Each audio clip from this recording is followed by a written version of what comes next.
Yo yo yo, it's your boys Luap and Starmeister aka the Pichu Bros, and welcome back to another episode of the Pokemon Chronicles review series. Today we'll be reviewing episode 17, Those Darn Electabuzz. It originally aired on September 21st, 2004 in Japan, and on September 23rd, 2006 in the US. With all that out of the way, let's get started on our recap. The episode begins in the middle of a baseball game between the Electabuzz and the Starmie. It's a close game, but the Electabuzz are just one strike away from ending their 10-game losing streak. We see Casey in the stands as the announcer tells us that their star player Demario isn't there. Had he been there, it wouldn't even be close. The player throws the pitch and they lose. After 10 losses in a row, Casey now too wonders where Corey is. As Casey sits on the park pondering about the Electabuzz, we hear a commotion and it's a Charizard running away from its trainers. Casey commands her Pokemon to stop the rampaging Charizard, but they get one shot, so maybe this Charizard is actually extremely powerful. The trainer saves Corey in a shot that looks like I shouldn't be allowed to show you. The Charizard gets his head stuck in the playground equipment, reminiscent of when Ash's Charizard got his head stuck in a Pikachu short. Anyways, the trainer ends up being Demario himself, and Casey is starstruck. Charizard takes his head out of the tunnel, and upon seeing Casey's Pokemon, he immediately puts his head back in. Turns out that this Charizard's a pacifist and he doesn't like fighting. Casey has the idea to pump it up with an Electabuzz chant, and after doing her thing, it's now Charizard's time to shine. It goes for Flamethrower, and only a small bit of smoke comes out. Corey invites Casey to lunch at his dad's ranch, and upon getting there, she sees the world's second biggest Electabuzz fan, his dad. Corey's dad reveals to Casey that the injury that took him away from the game isn't the reason that he isn't returning anymore. It's actually because he doesn't have the confidence. Casey takes it upon herself to reignite his spirit. Casey does what she does best and starts a chant with Don the Charizard, Corey, and his little brother Benny. After getting into the cheerleading spirit, it seems that they finally got to Charizard and he's now able to fly, but he fails. Second time's the charm, not for this guy. This then triggers Corey's flashback of returning from injury, but his team still telling him that he isn't good enough to come back, drawing a direct parallel to what's currently going on with Don. Casey's next big idea is for Don to go straight into a battle, and the opponent is Corey's dad, who, showing off his Electabuzz spirit, is using an Ampharos. In typical Pokemon Chronicles fashion, what does an electric-type Pokemon use against a part flying-type Charizard? Tackle! So Casey then commands Don to use Flamethrower, but again, nothing comes out. Ampharos goes for a Thunder Punch, and with one hit, Don refuses to fight anymore. Casey then begins to badmouth Don, calling it past its prime, which causes Benny to courageously defend his Pokemon. The past its prime comment got to Corey, perhaps feeling the same way, and he also lashes out on Casey. Using reverse psychology, Casey tricks Corey into going out and training Charizard by himself with the hopes that he also finds his way back into the baseball spirit. It turns out that Corey's dad was in on it from the beginning, and this is what they planned from the battle. Corey and Don start by running up the mountains to get to the place where it flied for the first time. Corey tries his best to echo his words of encouragement to Don, but Don immediately falls down, barely hanging onto a branch. Corey goes to save him, but he also falls and lands even further down. After being gone for a few hours, Corey's dad, Casey, and Benny all set out to look for him. Casey's Beedrill eventually leads her to where Corey and Don are stranded.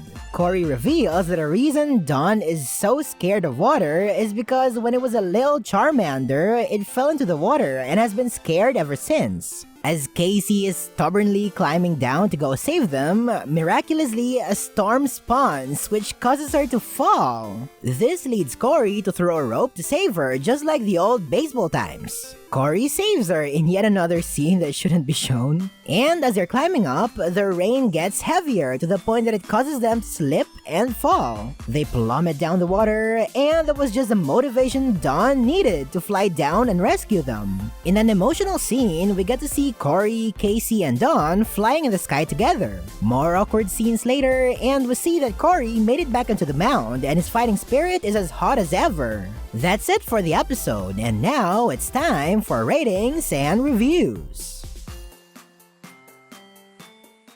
This was a really nice slice of life episode that was very well paced. It had a couple of plot points going on at once, but they were also intertwined, which I found to be a nice touch. The plot point of Charizard being unable to use fire attacks or being able to fly, and Corey being unable to go back into baseball worked really well hand in hand.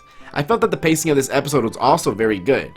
They set up both problems of the episode at the very start, which got us hooked immediately. Then the episode progressed slowly, tackling both problems and introducing the backstories to how they came to be. Again, the parallels between Charizard and Corey were honestly fantastic, and I like how they both overcame them at the same time and together. Casey proved that she could carry an episode on her own, with this being her second appearance in Pokemon Chronicles overall. She was feisty, strong-minded, and all around very likable. Corey was also a great secondary protagonist in this one, being very likable and mature. He was also a character that was easy to sympathize with because of how kind he was and his determination to help Don get back in fighting shape, despite himself not being confident enough to return a baseball. If I had to roast him for a second, I would say that they pulled this man straight out of the generic NPC character list and threw him in this episode, and he had a lot of very sus moments with Casey. To me, Benny didn't add much to the story, and it would have been fine in general if he wasn't in this episode. This plot could have worked fine if Don just belonged to Corey. Corey's father was also a decent supporting character, wanting his son to get back into form after all the things that happened to him, and even conspiring with Casey to push him over the edge. Okay, that was harsh, but I mean I just had to. Overall, besides the very sus moments between Casey and Corey, and an ending that felt a little rushed to me, this was a very enjoyable episode. I'll be giving this episode an 8 out of 10. What an episode! Those darn Electabuzz centered around Casey being a great motivational force to help her hero and his Charizard reignite the flames inside of them. Typically, when you get a story-heavy Pokemon episode, it's usually just one character that's getting a good amount of development. But this episode managed to successfully portray the stories of 3 different characters amazingly without any significant flaws, and then perfectly intertwined them all together to make a masterpiece of an episode. It all started with us learning that Dawn couldn't fly or even spit fire. It was the main focus of the episode, and we saw a great and consistent amount of progress with Casey and friends helping him to overcome his obstacles.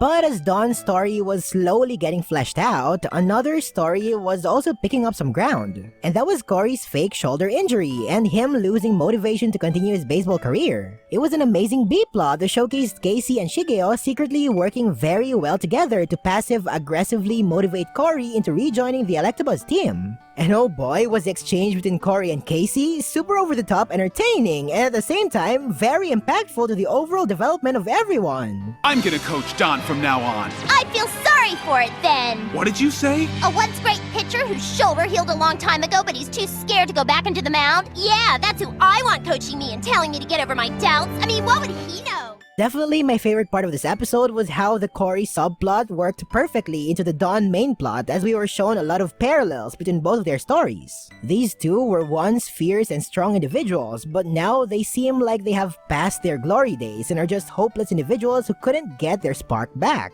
By the end, it took both of them to save someone they care about in order to find their inner strength and courage to overcome their desolation. And all of these were bound together by the awesome protagonist, that is, Casey, who, from being the one inspired by her favorite Electabuzz team, is now the one inspiring her very own hero. Everything just came full circle, and her energetic, motivating, and enthusiastic personality was utilized to its absolute best in this episode. Shigeo was a great addition to the episode too, as he was responsible for adding the much needed depth and wise perspective into all of this. And yeah, Benny was definitely the weakest character, but his inclusion just made the cheering scenes and battle scenes much more enjoyable, so he was definitely a welcome addition. Overall, the writing, character development, pacing, and dialogue were all handcrafted masterfully. I honestly think it's time for a Pokemon Chronicles episode to receive a 10 out of 10 rating. I just couldn't stress enough how fantastic this episode was.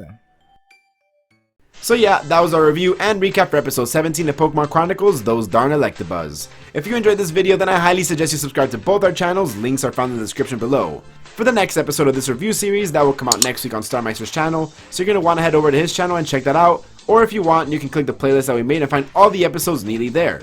Until next time, thanks for watching, and it's been your boys, the Pichu Bros, and we're out. Peace.